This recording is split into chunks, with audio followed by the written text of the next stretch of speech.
Welcome to the deep dive. Today, well, we are strapping in because we're looking at what happens when two of Genuous City's, let's just say, most spectacularly self-destructive characters finally maybe run out of other options. Ah, We are diving deep into this confluence of events. We're talking devastating crises, deep-seated desperation, and just the sheer volume of mutual baggage that seems to have slammed Phyllis Summers and Kane Ashby together. and I think this deep dive is really necessary because looking at the sources, this isn't just your standard soap opera pairing, is it? It's not simple. No, not at all. The picture painted here is, well, it's a relationship born from absolute necessity. The emotional stakes, they feel incredibly high. Right. This isn't, two people falling in love over coffee somewhere nice. Definitely not. No, this is apparently being birthed from this place of shared spiraling, utter rejection. These two, they're not just starting a romance. The sources specifically say they're clinging to each other like lifelines. Lifelines. That's a powerful image. And that really sets up the central mission for us today, doesn't it? We need to explore this source material suggesting that this shared comfort, which, let's be honest, is built entirely on mutual failure and shame, can actually ignite immediate sparks, maybe even lasting sparks. We're looking for that exact inflection point, Yeah. Where do their separate traumas kind of merge and become this unified front? Yeah, where does it tip over? Exactly. Where do these colliding revenge plans and romance, as the sources put it, just take over the whole storyline and maybe define what's next for them? And I think to really get why Phyllis gets that call, that urgent call from Kane, we absolutely have to start with the complete and utter annihilation of Kane Ashby's life first. Okay. Because this wasn't just a bad week for him, it was catastrophic. Oh. Professionally, personally, an explosion. And that seems to be the primary catalyst for everything that follows. Hashtag the Ashby downfall, the catalyst for connection. Right, the catalyst. So the fuse, according to the sources, was lit by a brutal expose. And what really struck me in the research was the sheer force behind this thing. It wasn't just gossip. It was designed for maximum professional damage. Maximum damage, absolutely. And run by Newman Media, which tells you a lot right there. It does. And we can't just skate over the intentionality. I mean, the sources make it crystal clear. This operation was ordered directly by the man himself, Victor Newman. Of course. Who else? But then who actually, pulls the trigger? Who does the dirty work on the ground? Ah, yes. That apparently fell to Adam Newman and Chelsea Lawson. Okay, now that's interesting. That's a beautifully layered betrayal, isn't it? Victor uses his own son, Adam, and Chelsea, someone who knows exactly where all the bodies are buried in this world, Knows the dark side. to deliver this absolutely crushing blow to Kane. And Kane's reaction, which the sources really highlight, it just underscores this profound sense of personal betrayal. He was apparently completely blindsided, just didn't see it coming. Yeah, the research indicates he genuinely never thought Victor would actually go that low, which, I mean, it says a lot, doesn't it? Maybe about Kane's, lingering naivety, or perhaps a bit of self-delusion. Could be, believing that despite everything, all their checkered history, Victor wouldn't actually weaponize something this catastrophic against him personally. Yeah, it wasn't just a business deal gone wrong. This was character assassination, pure and simple. Personally sanctioned by the Patriarch of Genoa City. And Victor could go that low precisely because of what the expose actually revealed. Right. It wasn't just about a bad investment or a failed project. No. This went to the core. It was about the fundamental illegality woven right into the fabric of Kane's entire business empire. We're talking about the, quote, dirty money foundation that his whole successful company, Arabesque, was built on. Okay, we really need to unpack that. The illegality. Because that defines the scale of the damage, why it was so effective. It does. And the ultimate source of this ill-gotten wealth, it traces back, of course, to Kane's father, his notorious father, Colin Atkinson. Colin. Yeah. And Colin Atkinson's crime, as detailed in the sources, it wasn't just opportunistic. It sounds like a masterpiece of cold, calculated cruelty. How so? Well, he specifically scammed a dying old woman out of her chateau and fortune. Oh, wow. Yeah. The source material really emphasizes the victim's vulnerability and just the sheer magnitude of the theft.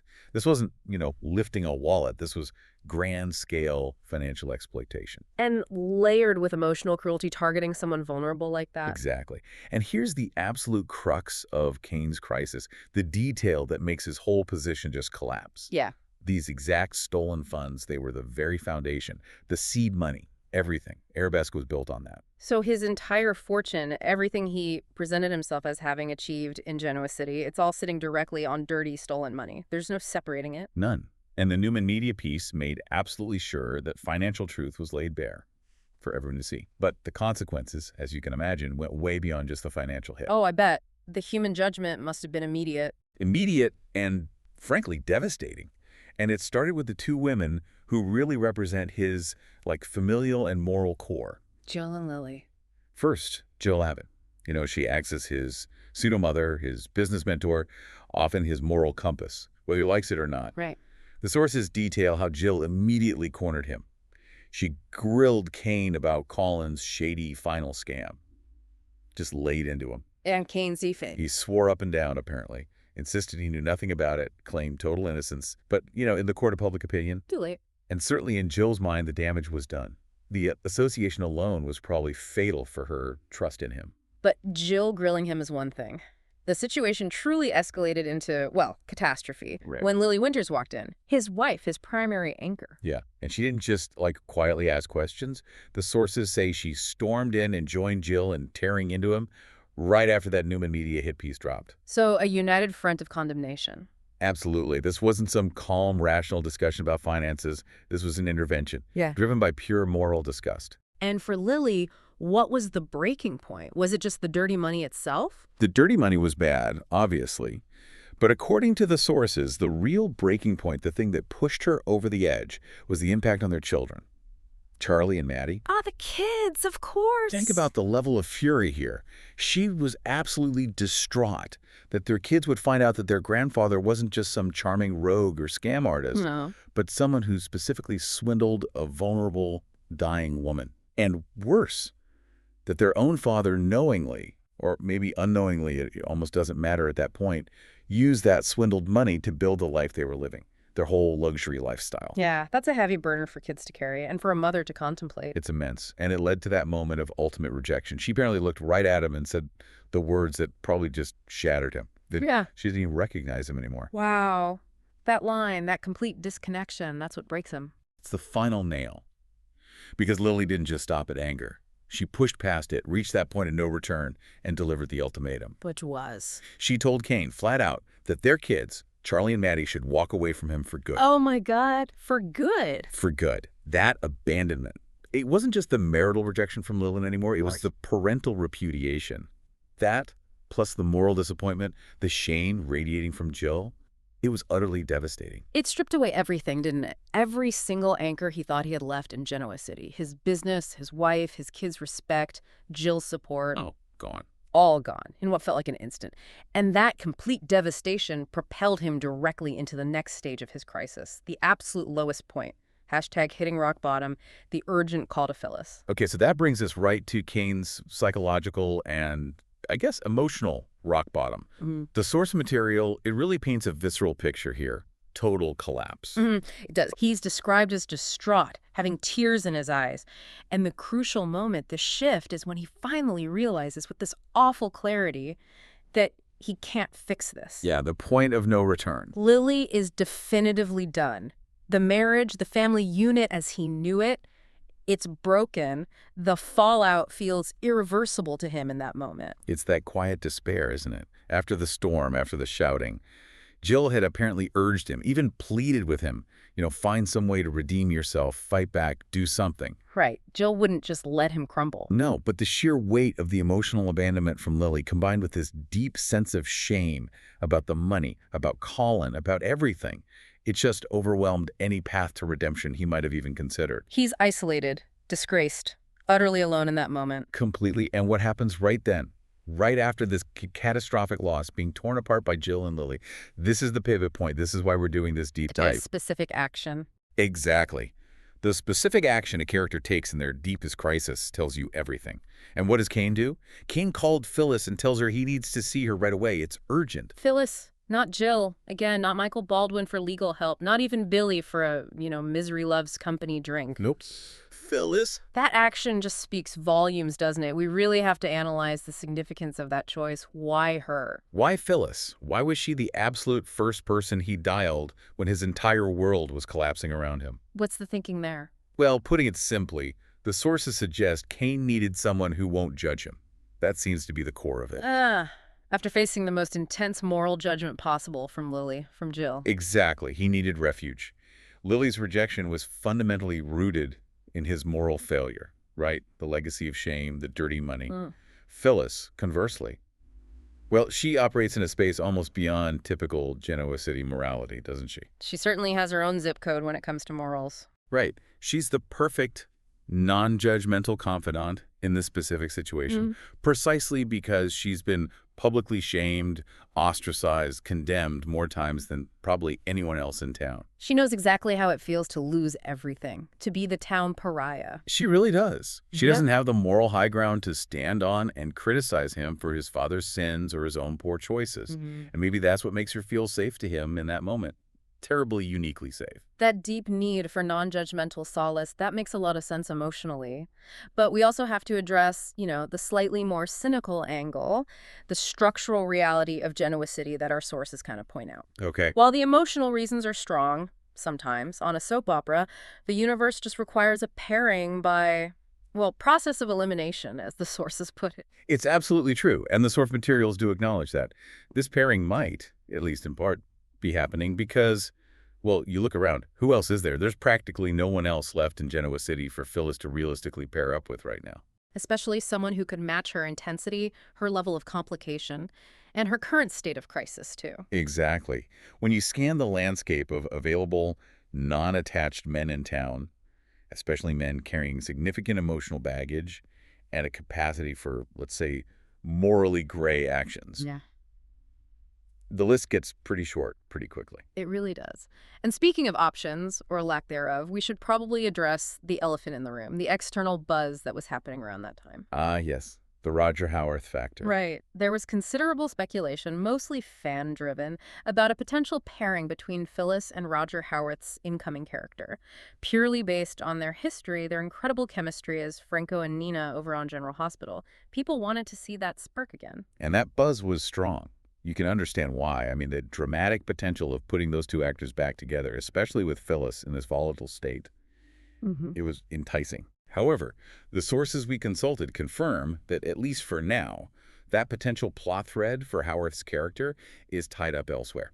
It's focused on a different, apparently more noir-driven storyline that's debuting out in Los Angeles. Okay, so that's off the table for the moment. Geographically inconvenient, if nothing else. It keeps the immediate action local, right here in Genoa City. That door seems closed, for the time being, on those external possibilities, which, in a way, only underscores the immediate, focused urgency of this connection blossoming between Kane and Phyllis.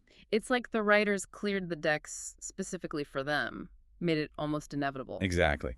Process of elimination meets emotional desperation.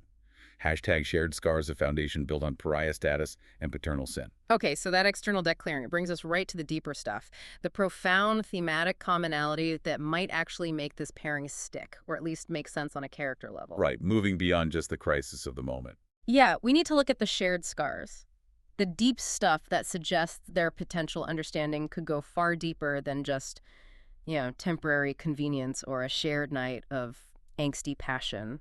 They are, fundamentally, two characters built on some pretty shaky foundations, aren't they? Very shaky. And maybe the most essential bond they share, according to the sources, is this heavy shared paternal legacy. The fathers. Yes. We talk about characters carrying baggage all the time, but for Kane and Phyllis, this baggage isn't just emotional. It's literal, it's legal, it's public. Both of them know exactly what it's like to live their lives in the shadow of corruption. Both grew up with terrible con men for fathers. That right there, that's an instant, almost subterranean connection, isn't it? They don't even need to explain it to each other. They just get it.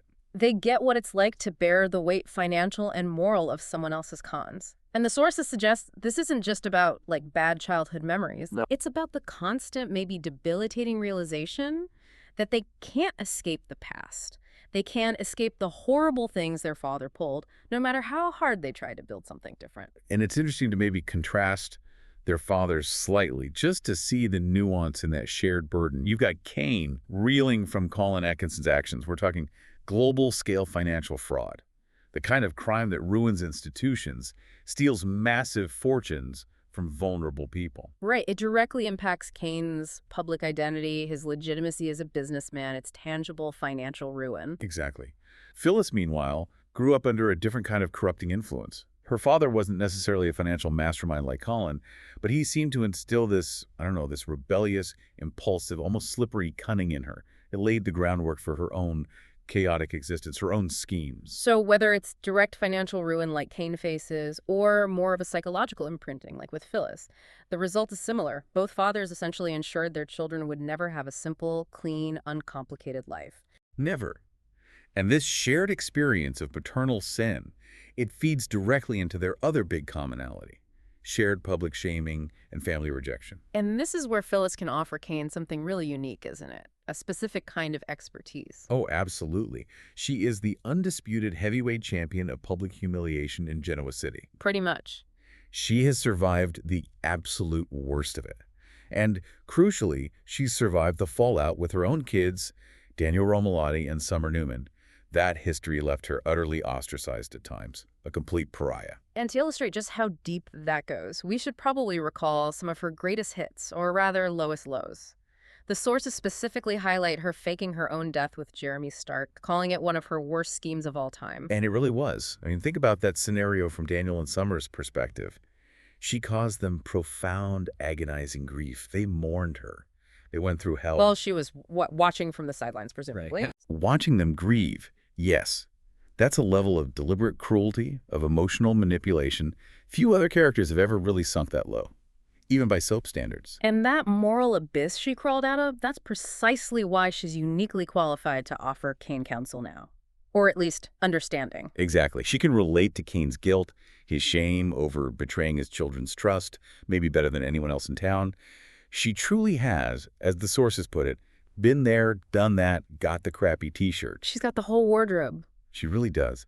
But here's the twist. The hopeful part that makes her potentially a lifeline for Kane, not just a fellow victim wallowing with him. Okay. She eventually did earn her kids' forgiveness. Took a long time, immense effort, probably some backsliding. But she got there. Daniel and Summer are back in her life, albeit cautiously sometimes. So she provides not just sympathy for the fall, but maybe a genuine, albeit messy, roadmap back to redemption, or at least reconciliation. That's the potential, yes.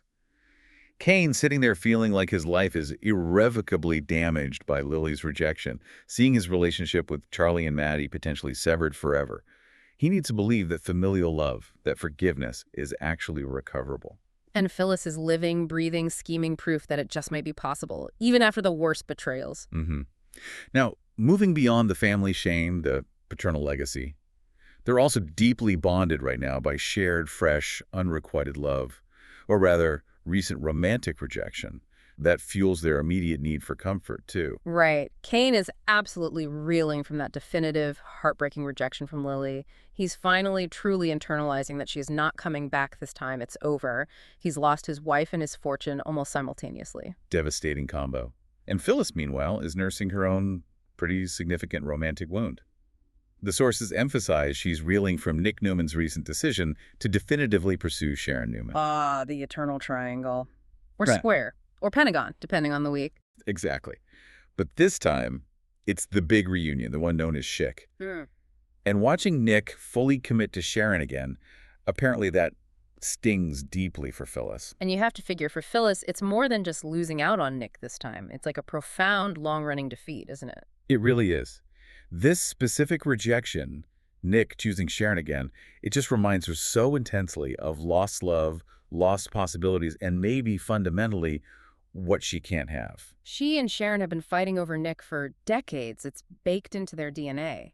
But now, if Nick's heart truly seems committed elsewhere, that cuts Phyllis right to the core. She's the odd one out again, the outsider looking in. And that shared heartbreak, that feeling of being rejected by the person they thought was the one, it makes them instantly sympathetic mirrors for each other, doesn't it? They can see their own pain reflected. It creates an immediate intimacy, almost. But there's another layer here we shouldn't overlook, a key detail the sources mention.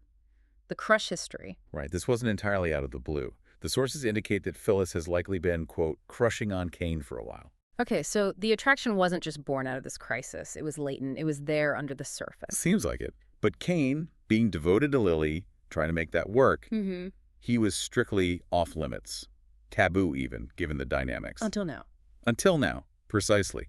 The stars, or maybe more accurately, the wreckage of their respective lives, has finally aligned. Now that Lily is definitively, publicly done with Kane, the timing is suddenly perfect. Both are broken. Both feel like they're out of options. Both are intensely craving connection, understanding, maybe just warmth. And that craving is made even more urgent by this latent physical attraction that was already simmering. So it's this confluence, isn't it? Emotional need, shared trauma, public disgrace, and convenient timing meeting underlying attraction. That, as the sources suggest, is just perfect soap fuel. You couldn't write a better setup for intense drama. #tag comfort, passion, and strategy, the future of the pairing. Okay, so we've established the emotional and, frankly, the logistical crash landing that brought them together. Now let's look forward. What do the sources actually predict for the trajectory of this relationship, this connection? Yeah, how does it play out? We need to analyze how this incredibly volatile mix of emotional necessity, shared history, and maybe even strategic alliance is expected to unfold in Genoa City. Well, based on the source material we reviewed, the trajectory looks like it's going to be complex and probably pretty rapid. It doesn't sound like a slow burn. No slow burn here. No. It starts apparently purely out of that raw, immediate emotion we talked about. The grief, the frustration, the intense need each of them feels in that moment of hitting rock bottom. And when you put two characters like Kane and Phyllis, deeply flawed, highly charged, both feeling cornered together in that kind of pressure cooker moment, Yeah. the first step is often purely instinctive, isn't it? Almost primal. Exactly. And the predicted result seems pretty clear in the sources. It's expected to start as purely physical, an emotional release, they call it. Right. They're likely to hit the sheets pretty quickly, seeking escape, maybe validation, maybe just oblivion through passion, rather than sitting down for a quiet, therapeutic conversation. Which makes perfect sense for these two characters in this situation. Yeah. But that physical connection, while critical maybe as the starting point, is apparently just at the start. It evolves. It's expected to evolve quickly into something much more complex. This is where we get to the idea of the dual-purpose collision. Okay, explain that. Well, think about it. These are not stupid people. They're smart, they're strategic, especially Phyllis. And they have just been massively betrayed Kane by the Newmans. Phyllis may be feeling betrayed by Nick choosing Sharon again, rejected by her kids in the past. Right. They both have enemies. They both feel wronged. Precisely. So that shared angst, that shared sense of being victims, it's predicted to morph pretty quickly into shared planning, shared strategy. So comfort leads to plotting. It looks like it.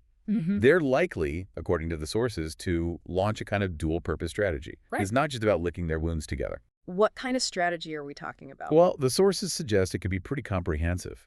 It potentially involves the AI, which is an interesting tech element, and a broader revenge plan Revenge against who? against the precise people who orchestrated Kane's downfall. Victor, Adam, Chelsea, maybe even human media as a whole, and perhaps Nick, indirectly, for Phyllis. Okay, let's pause on the AI for a second because that sounds specific and technical.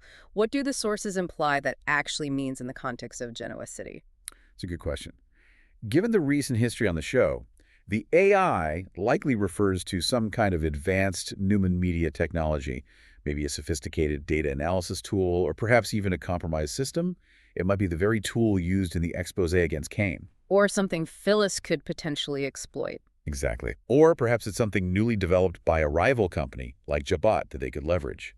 Phyllis, let's not forget, has her own history of hacking, of using technology for nefarious purposes. Remember her schemes against Jabot, against Diane. Oh, absolutely. She's uniquely skilled in that department. She's probably the only character in town capable of truly understanding, exploiting, or turning this kind of technological asset back against the Newmans. Okay, so Kane brings the motive, the direct burning need for revenge against Victor, Adam, and Chelsea, who destroyed Arabesque. And he brings the specific knowledge of what they did. Right. And Phyllis brings the technical cunning, the strategic ruthlessness, maybe the contacts, to actually weaponize something like the AI for their mutual benefit. So they're united not just in the bedroom, but potentially in the war room of payback. That combination seems to be the setup. It sets the stage for that ultimate collision we mentioned at the start. Revenge plans and romance colliding. And, you know, a relationship that's founded at least partly on mutual strategy and a shared quest for vengeance often has a higher potential for sticking around on a soap opera, doesn't it? It really does. more Mhm. so than one based on just simple happiness sometimes. It provides built-in plot friction, mutual dependency, shared secrets. It's dramatic gold. But here's the crucial question, I think, for us and for the audience watching. Is this connection just a temporary rebound, a fling fueled by crisis and revenge? Or is there potential for something lasting here? Do the sources give any hint that this partnership can actually transcend that surface level revenge pact and become a real, meaningful relationship? The sources are, Hmm. I'd say, cautiously optimistic about its potential depth. They state pretty clearly that their chemistry runs deeper than a one-time escape. Oh, why? What's the reasoning? Because, fundamentally, they possess this deep, non-judgmental understanding of each other's pain and each other's mistakes. They truly grasp the depth of the moral compromises the other person has made. There's no need for pretense between them. Exactly. They aren't lying to each other or to themselves, maybe, about their flaws. Their entire foundation is built on acknowledging their mutual failure, their shared pariah status. That's a kind of brutal honesty most couples don't start with. That's true. And Phyllis, she brings a certain level of commitment, doesn't she? That could be a major factor here. Absolutely. She has always been, as the sources note, all in when she commits to something. Whether it's a romance, a business venture, or, yes, a revenge scheme, she doesn't do things by halves. So the suggestion is she might actually try to prove to Kane that this connection, this partnership, is intended for something lasting. That's the implication. That this isn't just a temporary fling for her or just a tool for revenge.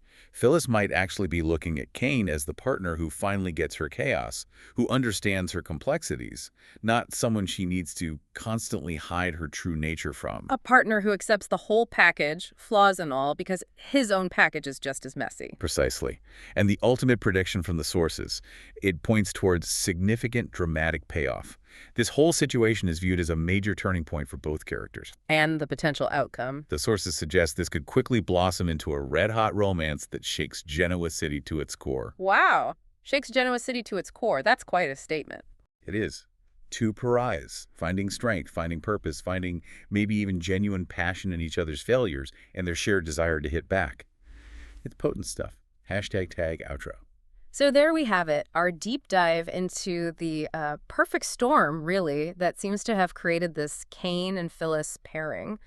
We traced Kane's journey from the absolute devastation of that Newman Media expose The religious destruction. and that brutal moral rejection from Lily, his wife, leading to his desperate, urgent call to Phyllis, the only person maybe he felt could meet his pain without judgment in that moment. And we confirmed, looking at the sources, that their bond seems fortified by this deep shared experience. It's the burden of their con men fathers casting long shadows. It's the scars of very public shame and family rejection. And it's the fresh sting of recent, profound romantic heartbreaks for both of them. They are, as the sources suggest, two characters truly cut from the same cloth in many ways. Broken, feeling like they're out of options, and just craving this deep, non-judgmental connection that maybe only another pariah can truly provide. It's like a synthesis, isn't it? All their failures, all their baggage, potentially becoming the foundation for some kind of twisted success together, fueled by strategy, fueled by passion. It really is. But that leaves us, and you, the listener, with one final provocative question to mull over as we watch this whole thing play out on screen. Okay. Since their relationship is founded so entirely on shared pain, on guilt, on desperation, and on this intense desire for revenge, is this kind of lifeline connection inherently doomed? Is it destined to self-destruct once the immediate crisis passes, or maybe once the need for vengeance fades? War.